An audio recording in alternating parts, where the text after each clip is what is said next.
we're after. You know that we're understanding the Torah, we're understanding the judgments, we're understanding the Moedim, we're understanding Shabbat. And I really understand now, like why did the Most High give this to us? What this told me tonight, actually, earlier this evening, or earlier today, excuse me, is that time is running out. Time is running out. Okay, it's running out. It's time. Some put chat. Let me see. Yeah, I did. Thank you, thank you, Dr. Kavika. Time is running out. For us, we're about to go back home, you guys. That's why Yah's waking these people up. He's waking up he's waking the people he want to wake up, right? So let's start right here.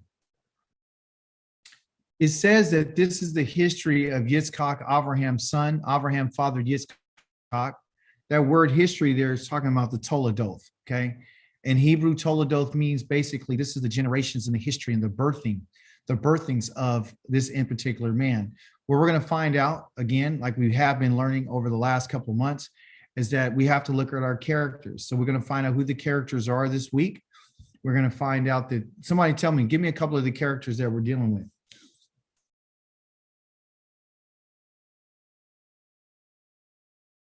Still dealing with Yaakov. Yeah, he's going to deal with Yaakov. He's dealing with Yitzchak. We're dealing with Rivka. Okay, we've already dealt with Sarah, and we've already dealt with Abraham. But you can see that even though we dealt with them, their legacy is still continuing. It's still continuing. So Yitzchak and Rivka are a continuation of Abraham and Sarah. You're going to see a lot of similarities between Sarah and Rivka. Okay, you're going to see some things about family relationships and the dynamic of that. We're going to find a whole bunch of stuff. We also see Avimelech again. Avimelech is part of this Torah portion, and his commander Pikol is part of this. They're still part of it. The people of Gerar and the Philistine, they're part of it. So so you ask yourself, why is Yah repeating this? Why is he telling us? Because he's telling them, I'm going to let you know what these people have gone through. Okay.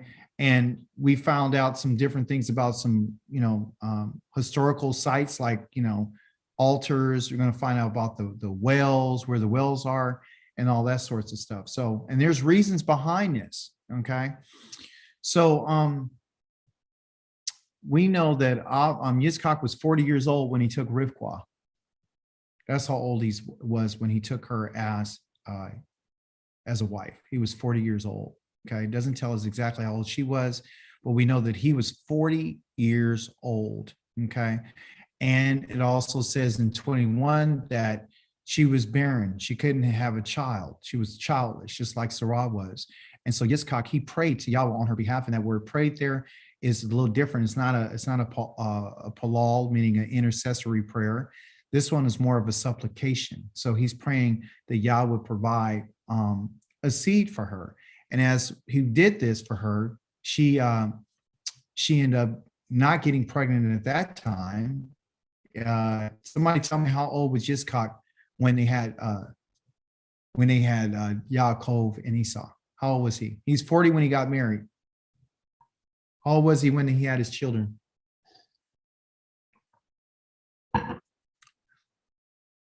Remember, I told you guys you have to keep up with these ages, because it's important for you to understand these different time periods in their life. He was 60 years old.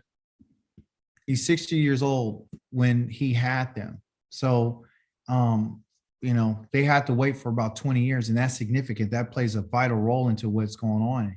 So it says the children, when she got pregnant, she became pregnant. So Yah answered his prayer. He did not answer his prayer immediately. He answered his prayer 20 years later.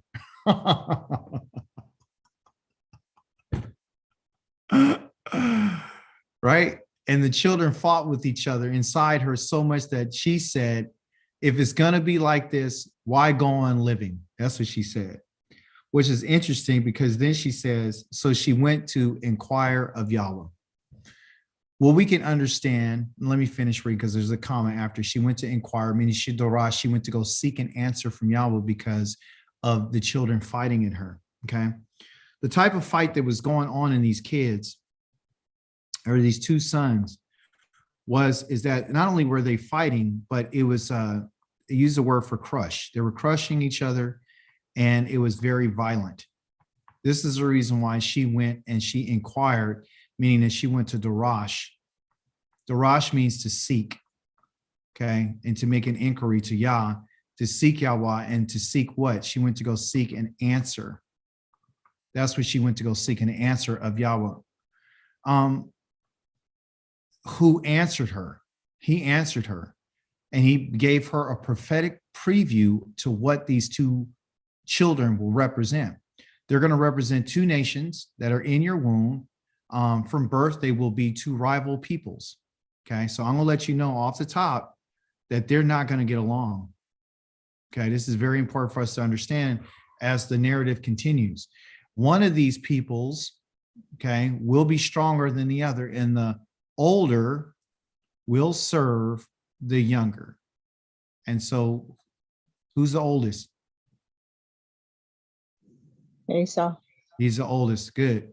And so it says that these people are one peoples. Okay. So now we can see how the Creator uses names to represent a nation. So one group of people will be named Esau, and the next group of people are going to be named Yaakov. Okay. So Yaakov is a nation, and so is Esau. They're not just two individuals, they're two individual nations. Okay. Yeah, I didn't say there's going to be two sons just fighting with each other. This is about nations. Okay. Even though they come out of the same womb, okay, with the same father, they're two separate peoples. They're different. Okay. Which is very significant. Okay. This is very, very significant. All right.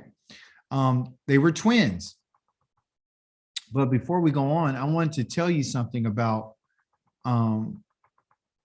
what we can understand about when it said that she went and she sought, or she went to inquire of Yahweh. Did she need anyone else to go to Yahweh in terms of when she had this problem?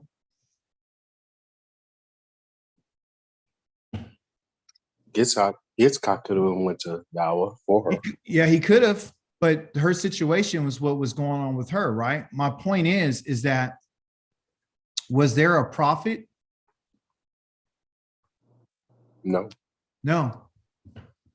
So the idea behind us reading these Torah portions or these parshas here dealing with the history and the Toledoth, Yah's talking to us through these things.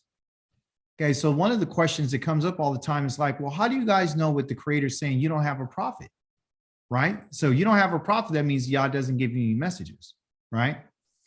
Yah is letting us know that, listen, even if I got rid of the prophets, and if there wasn't any prophets, you still have you and I still can go inquire and seek an answer from Yah.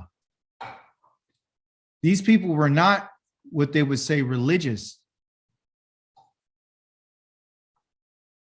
There was no religion here.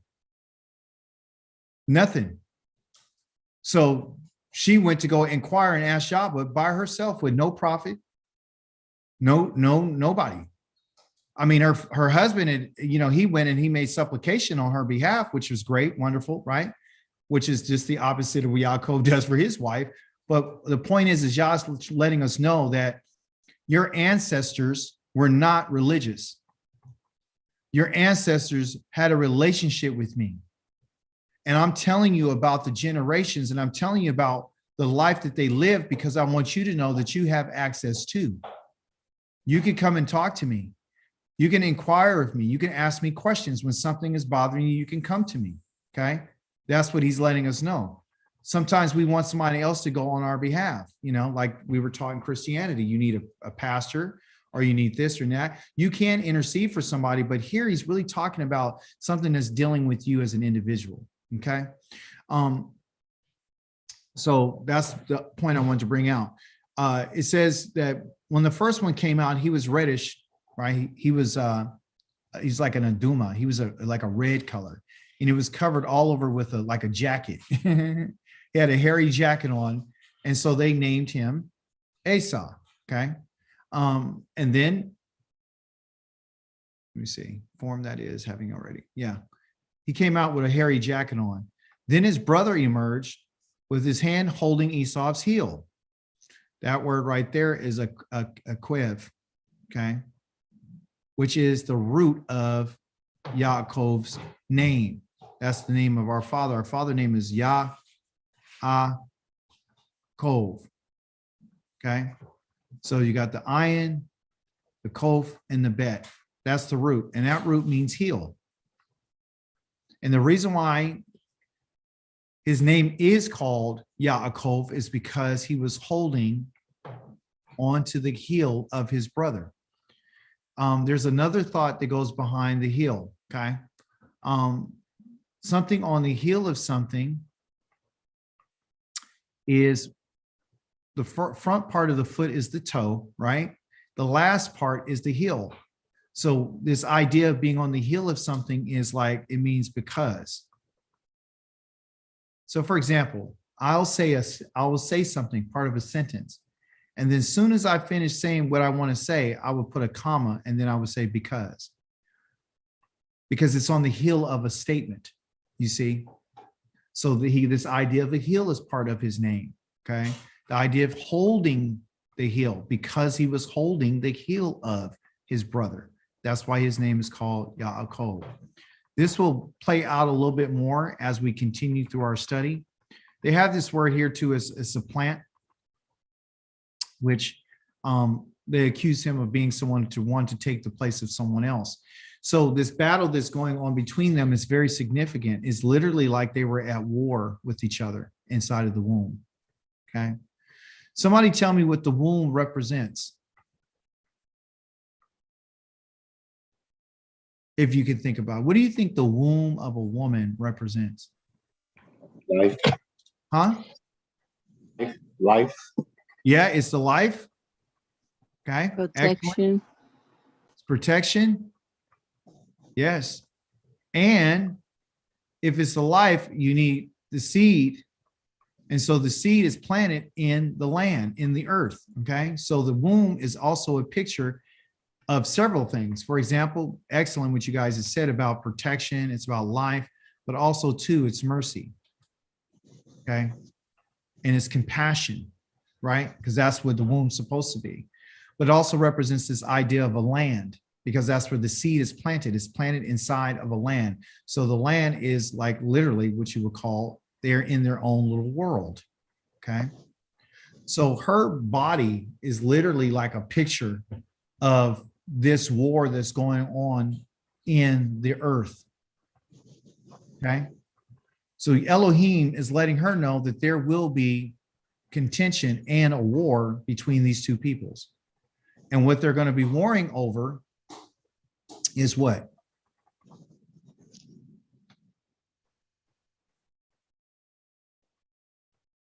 What are they fighting over? The birthright.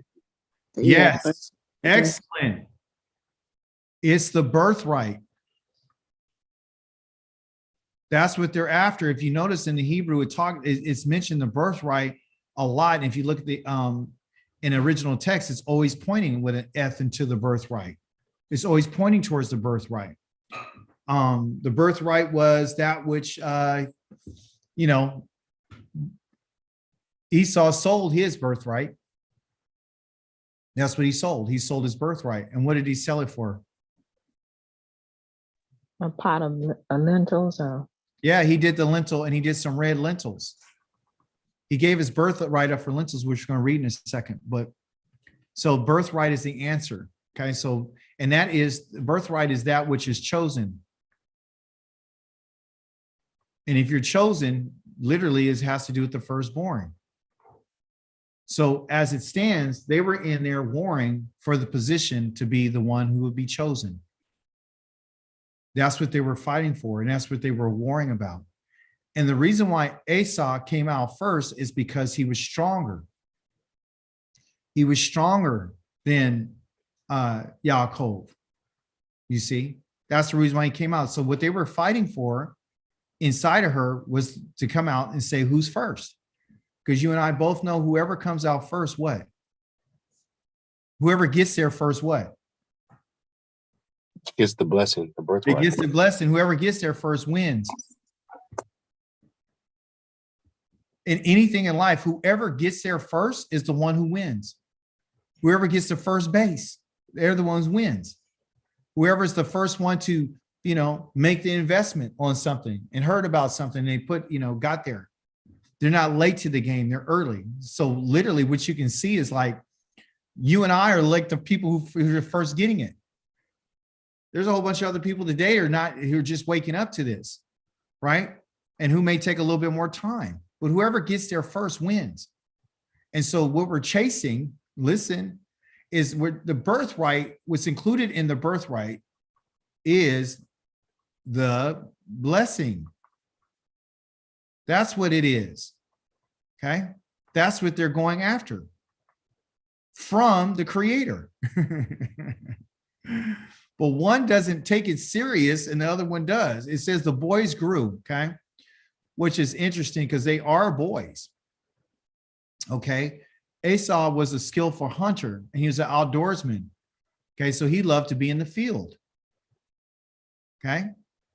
While Yaakov, he was a quiet man who stayed in tents. Okay. So this is interesting because the Hebrew doesn't read it this way. I want to take a little detour right quick. And I understand about him being an outdoorsman while Yaakov was a quiet man. And that's not true. This is not true. This is not true. He wasn't a quiet man. Okay. And I'm going to prove it to you. That's their interpretation. What kind of man do you think he was since they said he was quiet? So you think that would make you and I think that he was passive and he was weak. He was a trickster. He was on his, okay? He wasn't quiet. He wasn't some little peaceful little mouse, okay? And I'll show you that here in a second. But listen, let me show you something right quick.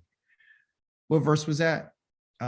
He was 40 years old and he granted a plea in Rivkah and together they struggled. Okay. They fought with each other. So we're setting a framework up here. And it came out the first right. Okay. The boys grew. Okay. Esau was a man. He was a skillful. Okay. It said he was skillful. But the fact of the matter is it says Yodea. That means that he really understood. He knew how to hunt. He's a great hunter. He's a man of the field. Okay. In the beginning of Genesis, who's a man of the field? Cain. Yes. Qayin is a man of the field. Okay. So the man of the field is the one because Qayin's name means possession. That's what his name means, possession. It means, remember his mother said, I have a what? I have acquired a man. Okay. So the man that she acquired is a man who's interested in acquiring possessions. This man is a man of the field as well. Okay. Well, what he likes to do is he likes to do what? If he's a hunter, what does he like to do? Kill. He likes to kill. Okay. That's what he likes to do. He loves what? He loves blood. He likes to shed blood. Okay. That's what he likes to do. And I'll be able to prove that. Okay. So he likes to kill. He likes to shed blood. He loves the idea of ambush. And he loves the idea of hunting. And he loves the idea of chasing and being in pursuit. So literally what he is what you would call, I don't know if I'm her, I'm getting old. Let me see. He's a persecutor. How do you spell that? Persecute. I think it's S-E-C. Yeah. He's a persecutor or persecutor. Okay. So he likes to persecute. That's what he likes to do. He likes to pursue things. Okay. So that's who he is. Okay. And Yaakov, he's a man of Tom. Okay. He's a Tom. And they said mild. And that's not true. They're downplaying Yaakov on purpose. They want him to be passive. But let me tell you what he was. Okay. Our father was not quiet. Our father was not mild. Okay. He wasn't. What he was is he was a man that was Tamim. Okay. Tom. It's an adjective. It's describing what type of man he was. It said he was peaceful, but he was complete. Okay. What does it mean to be complete? And sometimes you hear it might be called perfect. So what does it mean to be perfect? That we learn from an agricultural standpoint. I'll give you an example. You have a tree and it has fruit on it. When does the fruit become perfect?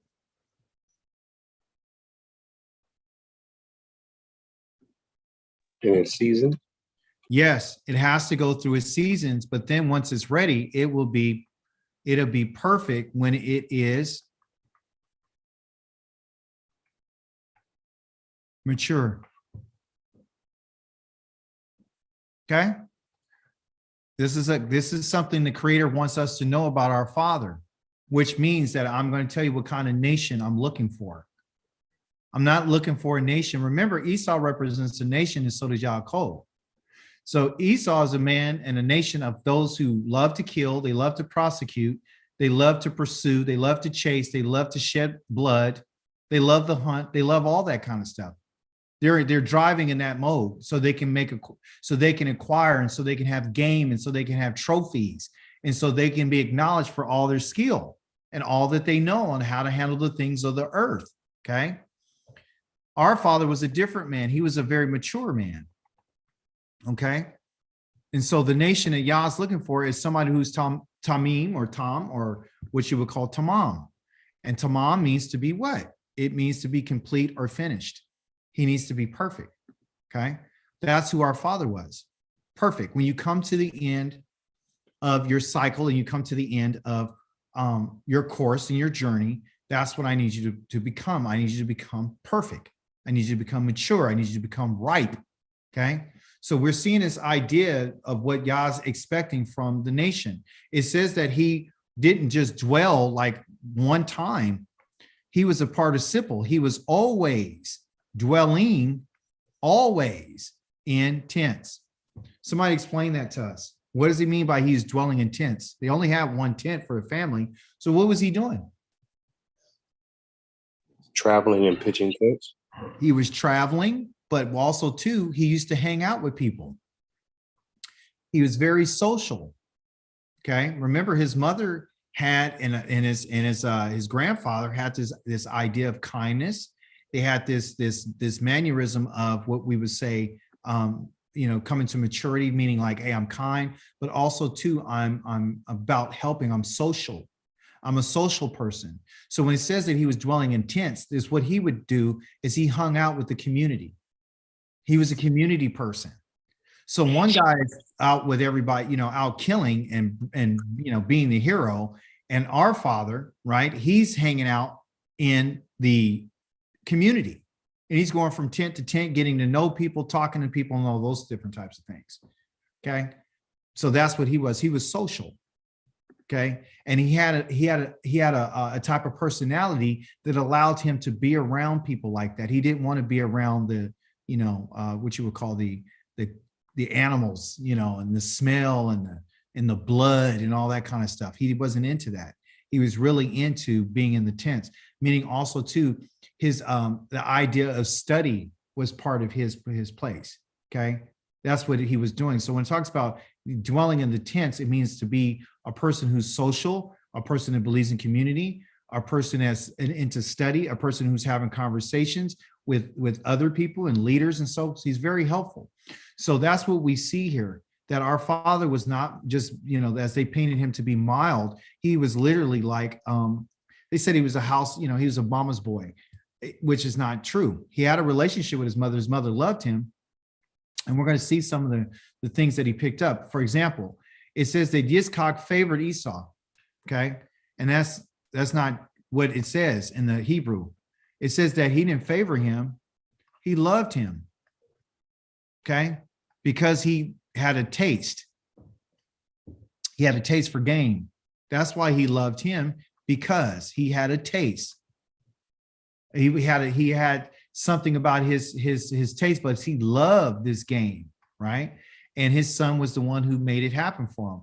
And when we look at it later on, I'm going to go into a little bit more detail about that taste. Okay.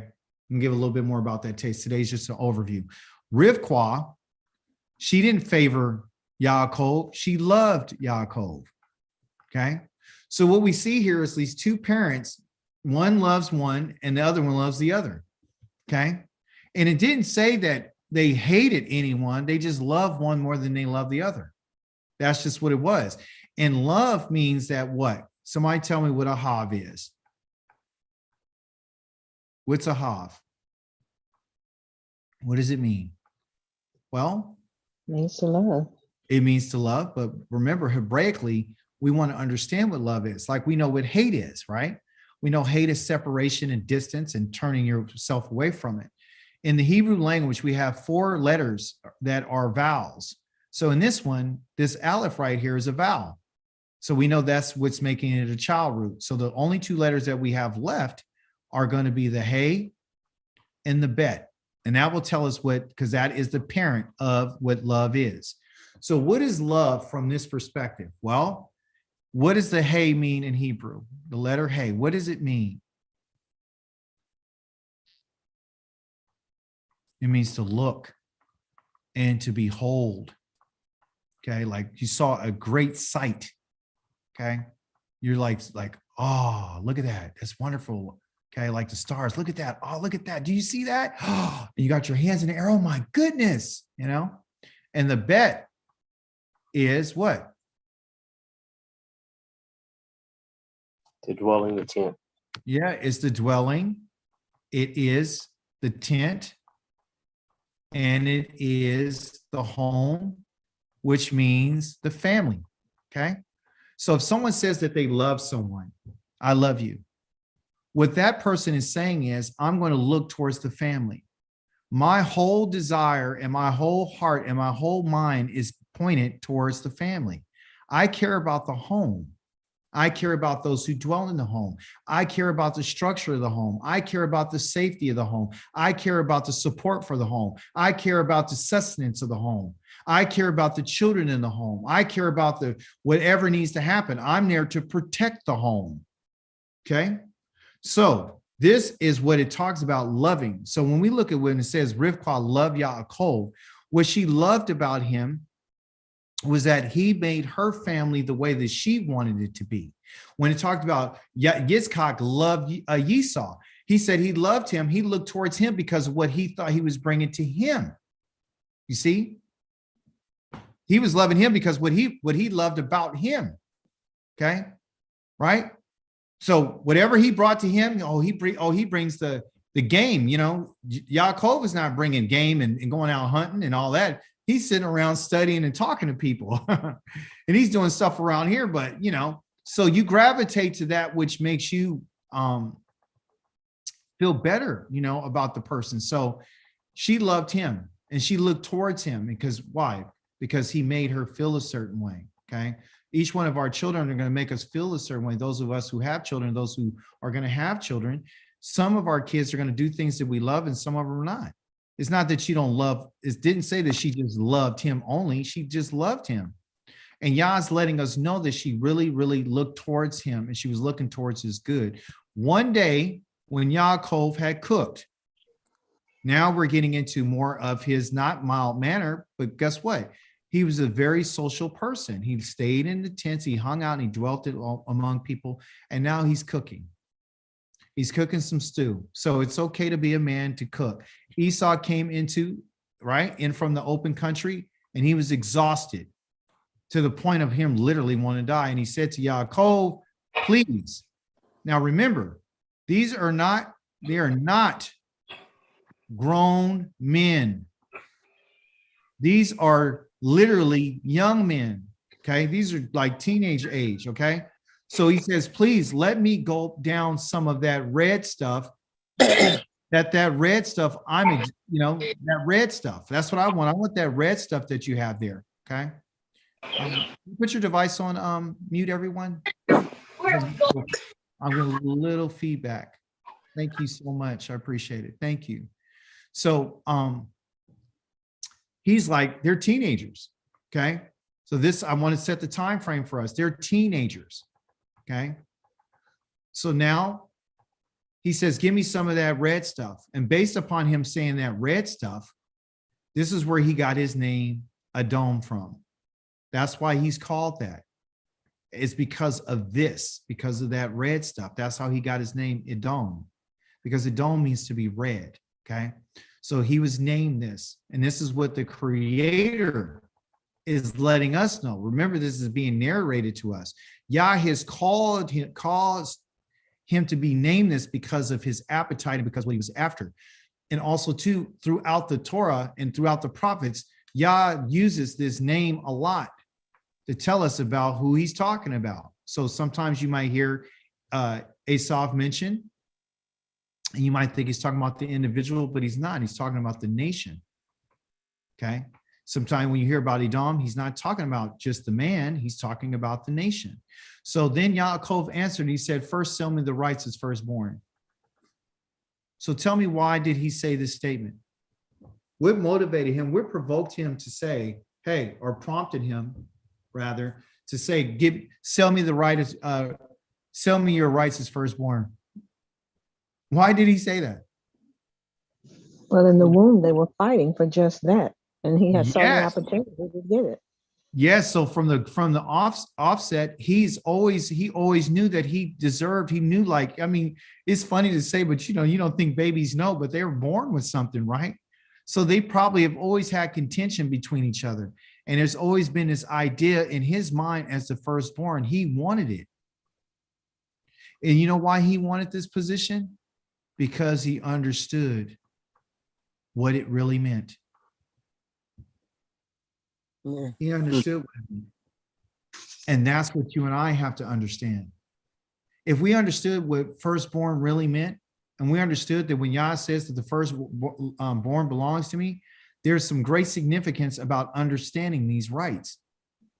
You don't want to be, I'm a secondborn. And I told my brother, he doesn't follow the Torah. I told him, you're literally forfeiting your rights. You literally giving up your rights. So you can see how a secondborn can take the place of a firstborn. It can happen. Yah told King David that, guess what? He wasn't the firstborn. He said, but I'm going to make you the firstborn. I'm going to establish you as the firstborn. Okay. So Yah can choose a person out of a family, even though you're not the firstborn. Yah can choose you to be the firstborn. Okay. So firstborn status is what you're after, because firstborn status comes with the blessing. Okay. But for you and I to inherit that blessing, we're Yah's what? When he chose Yaakov, that was Yah's choice. Yah has chosen Yaakov to be the choice. Okay. One of the things I want to impress upon us is that you and I have to understand that it is going to be Yah's choice. It's his choice. But I'm going to tell you something, and all praise and glory and honor and esteem belongs to our King. You and I have to be okay with the choice, but you and I also have to choose the choice. Listen to what I'm telling you. You got to be okay with Yah's choice. That's what we've been having a problem with. We haven't understood what the choice means. Okay. And let me share with before we're going any further. So he ends up selling his right. Okay. Let's spend a little time over in the book of Malachi. The Most High, they said it was a prophecy, which is not true. Again, that is not true. This is not true. It's really called a massa, M-A-S-S-A. And a massa is a burden. Okay. So this is a burden. The word of Yahweh was a burden to Israel through Malachi. Malachi is a malak, M-A-L-A-K, and then the I over here means my. And here, malak means my messenger. Okay. So I'm telling my messenger, what it is that I want to tell you. Okay. I'm going to use my messenger to tell you how I feel about you. Right. But because for whatever reason, he uses this term burden, not prophecy, burden, because Israel has considered Yahweh to be a burden. They've treated him like a burden. All right. And he says this, I love you.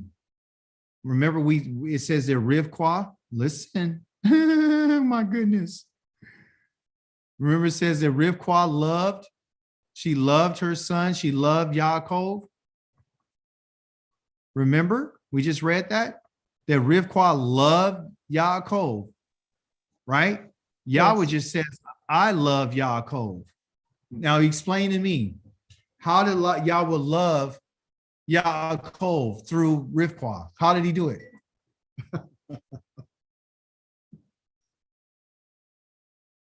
Yah showed his love through Rivka.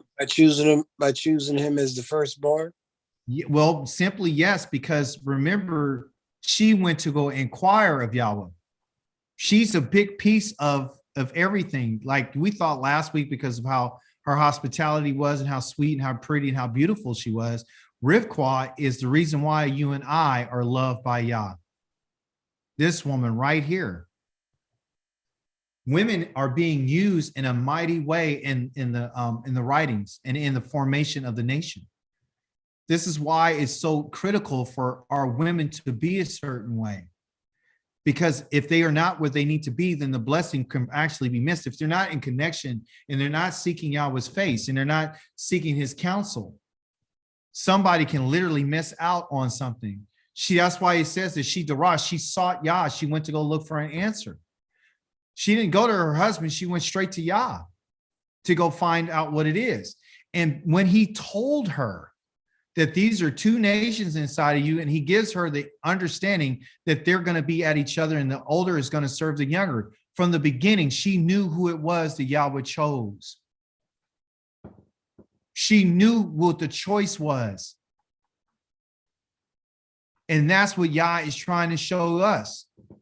I'm trying to tell you that I chose you, Yisrael. My choosing you is because I love you. I love you. I came to your house because I love you. I chose you out of all peoples because I love you. I did what I did for you because I love you. And the question they asked was this: well, how did you show us your love? You see, because he calls Yaakov, where's it at? Praise be to the living Elohim. He tells Yisrael straight up that I love you, Yisrael. Yisrael, I love you. But you ask, how do you show us, which is Yisrael, your love? Yahweh answers. Remember, Rivka was looking for an answer and she got it. And he told her what it was. He says, Esav was Yaakov's brother. Yet I love Yaakov. What are you saying? Somebody tell me. Why does he mention him? To kind of give us the backstory on where it all began and how it came about. How it began, how it all came about, and I could have chosen him. I could have chose him, but I didn't. I chose you. This discussion of love is about a choice. I chose you. You have to be okay with the choice. If you understood and you knew that I love you, and you knew that I chose you, then you would know what going back to it, if you understood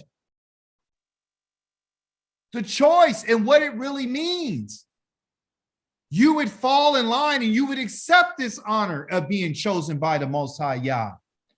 It's because you don't understand what I did for you. I could have chosen anybody else. When you're in the womb and you were fighting for that position, the one who was stronger than you he got there first. But even though he got there first and it seems like he won, and he wanted to thwart my plan for you to be the one that I chose, the only reason why you lost that wrestling match is because you were weak. And I'm the one who gave you strength to hold on. So when you were connected to him, it was like you came out at one time. So legally, he couldn't say that he was the firstborn because you were connected. You came out with him. And that same strength that you have when you were a baby is the same strength I'm going to use when you have to wrestle with me. I'm the one who caused you to be strong. This man was not weak. When he went to when he went to Rachel and he went to that well, there was a big stone on that well that he picked up and he moved that nobody else could move. He wasn't physically weak only. He was weak mentally. And this is what caused him to do the things that he did. And this is why he always thought he had to do something, a backdoor deal.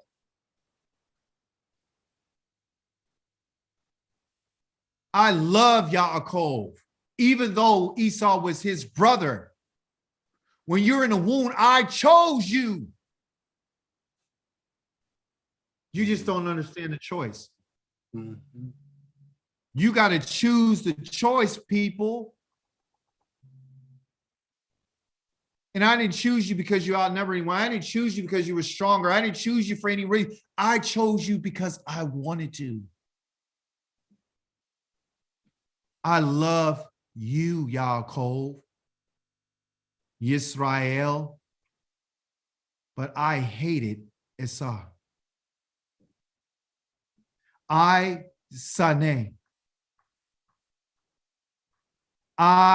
put distance between him and I. And the reason why I did is simply because your brother despised.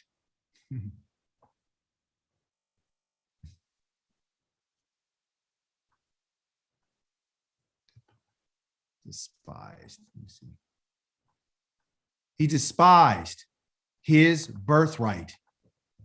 He didn't have any respect for the birthright. He did not have any respect for the birthright because he cared more about what his stomach said. Like everybody that I come into contact with, when it came down to them finding out whether I can trust them or not, it's always about a person's stomach. It's about them saving their own life. He didn't come to the Most High and ask him to spare his life. He didn't reach out to Yah. You don't think that family understood who Yahweh was? Of course they did. Rivkah called out to Yah. Yitzchak called out to Yah.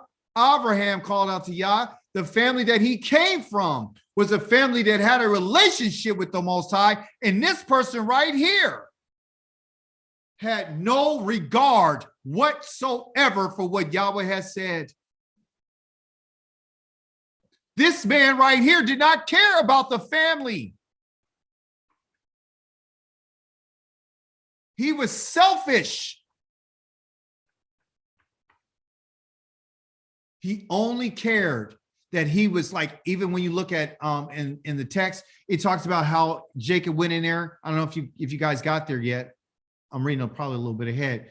It talks about how he went in, and when Yaakov went in to give his father the food, he went in there and Yaakov gave a command to his father to sit up. He said, sit up, Dad. I'm your son. I'm here to bring your food to you. He gave him command. This guy didn't come in with a command. He came in with a statement. That's how self-assured he was. That's how arrogant he was.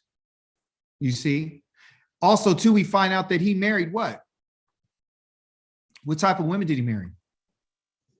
He married, was it the Kenite? There was a Canaanite. He married the Kitty. Okay. He married the women that we talked about a few weeks ago. The sexually charged family, the Africans, the Hamites. He married two of them. And they irritated Rivkah and her husband to the point where it vexed their souls. He was a selfish person. They had no regard for Yah.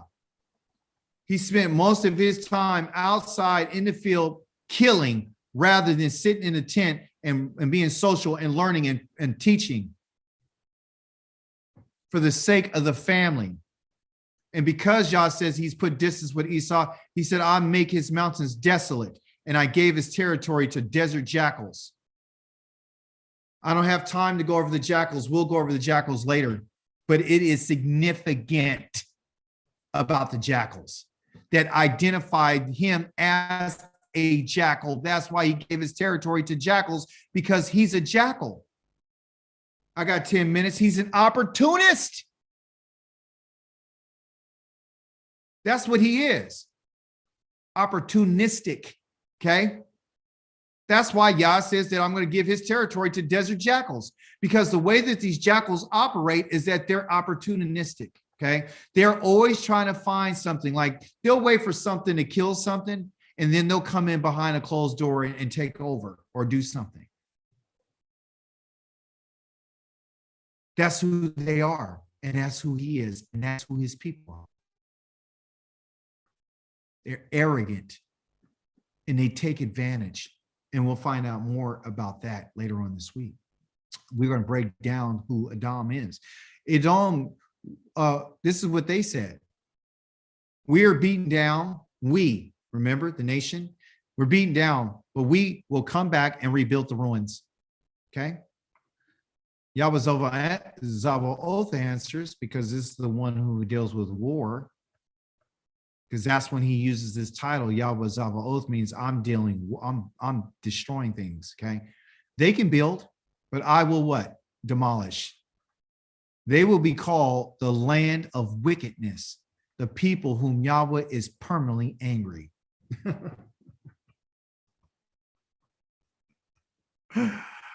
I guess JC the Christ didn't do anything for them, huh? Could they be saved?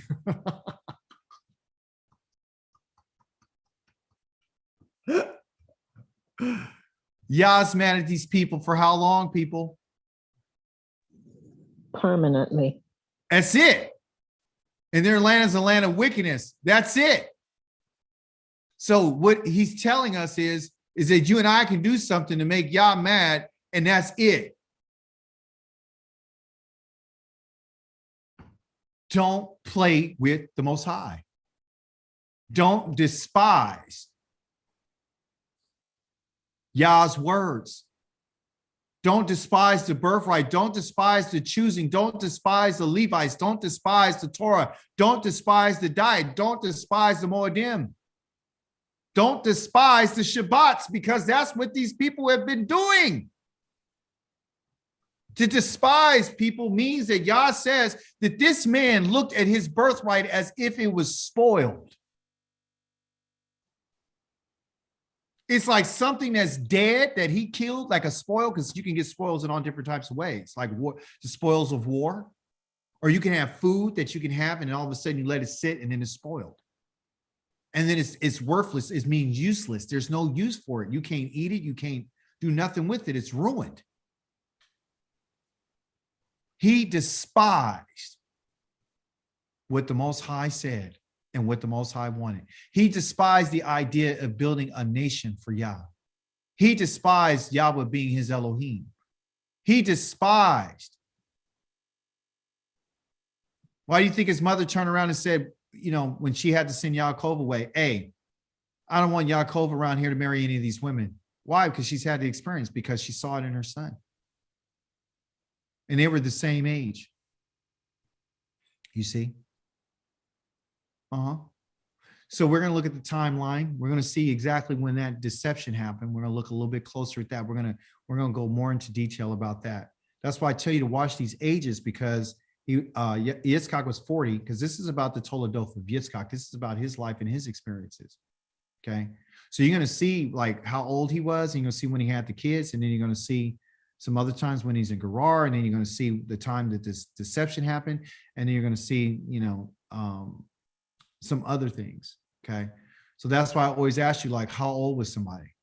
So you can keep up with the story, because if you're thinking they were grown men and they were teenagers when that birthright got not stolen, when he got sold, and then later on when he got his birthright taken, they were older. You know, they went through some changes, and so This is what we're looking at. Okay. Any questions? Any comments? Any remarks? If not, praise be to the living Elohim. I have a question. Yes. The difference between birthright and the blessing that he got. You know, I understand that he was caused not to sell it or to give it away for some food. But is there a difference between the two? No, because the birthright is the blessing. And Right. yeah, and it's given from the father to the firstborn. That's the right. It's a right for, as you can see, it was a right before he even hit the Torah. It was something that was passed on. And it was established by Abraham, because Abraham had sons with Keturah, he had Yishmael, but it was through bondage. That's the reason why. And Yah said, no, he's not the one. It was through his legal marriage with Sarah. And he says, you know, he had other sons. And he said, okay, well, now that I have these sons, he sent those sons away. He has other sons. He had a firstborn son with Keturah. He had to send him away. Okay. And in which he was legally married, but that's not the firstborn it was not the firstborn of the first wife. You see? So just the birthright, you're saying that they were teenagers when he sold his birthright for the soup. Yeah. And the blessing was later on when they were older. Yeah. Young men. Yeah. Because their father felt like, okay, I'm about to die. Got you. Yeah. So let me get this off before I die. And he didn't die. So, you know, it's kind of like what Abraham did. Go get my son as a wife because I'm coming to my end. Go do that. And he didn't die for another 70 something years. So they were trying, you know, it's all Yah's doing. But the birthright is for the firstborn son of the first wife. And Yah established that through Abraham. Yes, Dr. Yared. I wanted to say, my mother and I were talking today and about the cycles, how Abraham and Sarah kind of cycles into Yitzchak and then Yaakov, and how the women are similar to each other as well as the men. But when you said that Esau did not take it seriously, it goes back to the beginning in Bereshith when probably one of his ancestors didn't take it seriously as well until it was too late. And then it was, oh no, bless me too. That's something, you got one more for me, don't you? And by that time it's too late. Why do you think Yah is telling us that? From your stance, why do you think he's telling us, sharing this story with us? One, I think that to show that it's something that happens, but two, I think that he shows it because you don't have time. When he gives it to you, it's yours to do it. Yes, he's telling us, don't you take that for granted. Don't you think because it's here, it's here. See, he thought no matter what happened, I'm still the firstborn. Regardless, I'm still the firstborn. I got time. It's not a big deal. I'll do my daily thing. But what I'm trying to show you is this. Yah has already determined who it was, that because Yah knows. So he knows which one of us is going to be this way. Like, are we going to be Esau? So the story is not just about Yaakov and Esau. The story is about the two different types of mindsets. He's using them to tell us the story, which is true. But I'm showing you the mindset of the people because you could choose to either be one of the two. You see, you could have a right to me and then you deny your birthright. See, you could deny that by saying, I would rather be a possessor of other things. I'd rather chase. I'd rather have my appetite to be satisfied. I would rather put what you told me on the back burner. What you're talking about, I despise with the birthright. I'm entitled doesn't mean anything to me. And that's what the children of Israel have always done to him. If you read carefully, he says they hated me. They despised my rulings. They despised what I said. And so people that are not following the Most High today and think, oh, we're Israel. That's what they say all the time. I'm Israel. But yet they won't keep the Torah. They don't have any regard for the Torah. They're out in the field pursuing the game. And they say, look, I got the game. I'm a great hunter. Yah's not looking for great hunters. He's not. He's looking for people who would sit back and be social in the community and learn and keep the ways of the Most High and look towards the house and the community. But Yah has already made his choice. He said, I loved you. He said, well, how did you love us? He said, because Esau was your brother, letting you know I could have chose him, but I didn't. I chose you. So one may say, well, he was doomed from the beginning. Well, Yah knows the choices that you and I are going to make. He knew that this man would despise him. That's why he gave it to Yaakov. And here's the thing. When you talk about giving something to us as a people, okay, just think about this for a second. Yah's telling us, like, okay, it's available for you. I want to give it to you. But if you don't want it, I'll give it to somebody else. Okay. And we see this. This is a theme that we see. Okay. I can see it in the story about Shaul and David. Yah gave it to him, and then he took it away from his family. Yah turned around, and after he temporarily took it from Shlomo, because of what Shlomo did, and said, okay, I'm giving it to Yoravam. Remember, we read about Yoravam, meaning the one who rises among the people. And Yah said, I'm going to give this to you. And guess what? I'll give you all the kingdoms. I'll give all Israel to you if you would do what I say. And guess what? He had no regard for it. And guess what? Yah didn't give it to him. Yah can give, and Yah giveth and Yah taketh away. Blessed be the name of Yahweh. So Yah, he gives us this opportunity. And so he puts it in front of us, and he wants to see which one of us are going to take it. He's always testing us. He's always trying to find out which one of you guys are going to do it. He's always asked, who's going to stand up for me? Who's going to continue my cause? Who's going to do it? And that's what he's asking of us. Which one of you guys are going to do it? Who's going to stand up for me? Who's going to take a stand? You know, you've asked the priest, which one of you guys are going to close the door to the temple? If one person would have stood up in Yerushalayim and said, I'm going to stand up for righteousness, Yah said, I would have saved the city. But there was nobody. He said, I looked for it, and there was nobody. Yah can give us something. He could take it away from us if we don't honor it. He told Shalom, I'll give this to you, but the moment that you go against me, I'm taking it away from you. And he did. So Yah can give to us, and he could take it from us. And he could take it from us not because he wanted to, it's simply because we didn't have any regard for the gift and the birthright.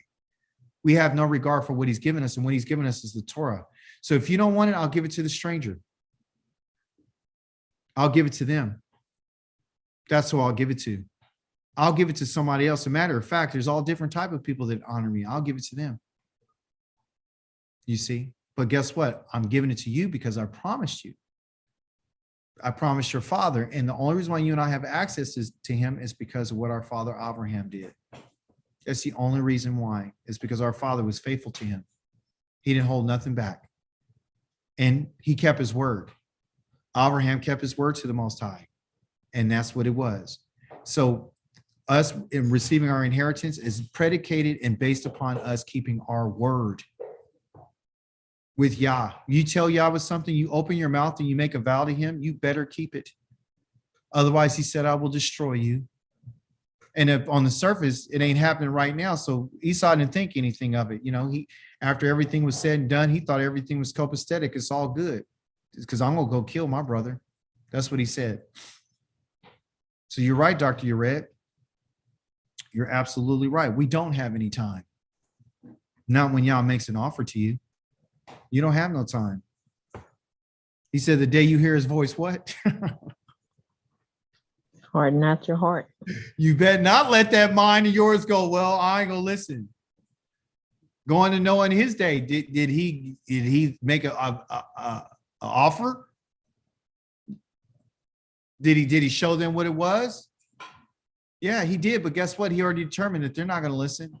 I'm only gonna save 8 people. He went in Nineveh. One guy, the guy today was like, well, Noah went Jonah went there to preach the gospel. I said, no, that's not true. He said, what do you mean? I said, he didn't go there and preach nothing. He told them that in 40 days, you're all going to die. That's it. He didn't say turn from your evil ways or nothing. And they chose to decide that, hey, we're going to take this offer. So Yah tells us, I'll make an offer to you, but I'll take it away from you too. Firstborns. Did he not give the priesthood to all firstborns of all 12 tribes of Israel? Yes, he did. Then what did they do? They messed up and they made a golden calf, and he came to make a decision. Who's on my side? So he took the priesthood away from the nation and gave it to the Leviim, to the Kohanim, from the family of Levi. That's what it is. If you and I show any disregard and disrespect, and we despise the Creator, he said, if you despise my word, okay. I'll replace you. If you and I turn our back on Yah, I'm trying to tell you something. You need to hear me before you go to bed tonight. You turn your back on Yah, you ain't coming back. You're not coming back. This is it, you guys. This is not a game. You and I turn our back on Yah on this rodeo. After this last episode, it's over. It's over. You could forget it. You might as well just hang up and, you might as well go be a transgender because it's over. Go read Ezekiel 20. He said to people to turn their back on me and watch what I did to them. You and I can't turn our back on him. Do you hear me? But it has to be, you got to be wholehearted, whole mind. Your whole mind, everything. Emotions, feelings, anger, whatever you got to give it all to him. You can't hold nothing back. That's the only way you're going to ever be in front of the Most High. So don't despise him. Thank you for that. Hallelujah. All right, everyone. I'll see you on Yom Kamishi if the creator of the heavens and the earth is willing.